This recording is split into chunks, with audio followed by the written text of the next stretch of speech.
Video میں ہم نے دیکھا کہ رکاوٹ حالات میں نہیں مائنڈ سیٹ میں ہوتی ہے۔ اب بات کرتے ہیں ان 3 پوائنٹس کی جو آپ کو اس جمود سے نکالیں گے۔ پوائنٹ نمبر 1، سیکھنے کا عمل۔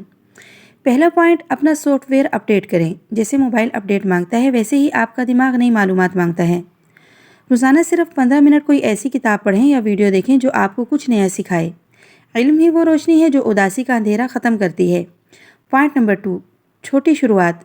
دوسرا پوائنٹ یہ ہے کہ کمال کا انتظار نہ کریں، بس شروع کریں۔ ناکام لڑکی اس لیے رکی ہوئی تھی کیونکہ وہ پرفیکٹ وقت کا انتظار کر رہی تھی۔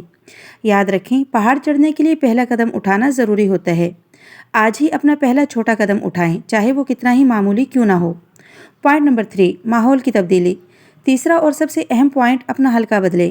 اگر آپ ان لوگوں میں بیٹھیں گی جو صرف شکایت کرتے ہیں تو آپ کبھی آگے نہیں بڑھ پائیں گے۔ ان لوگوں کو تلاش کریں جو آپ کو حوصلہ دیں اور آپ کے خوابوں کی قدر کریں۔ تبدیلی مشکل ہے لیکن ناممکن نہیں۔ آپ کا سفر آج سے شروع ہوتا ہے۔ اگر یہ ویڈیو آپ کو ہمت دے سکے تو اسے شیئر ضرور کریں اور سبسکرائب کرنا نہ بھولیں۔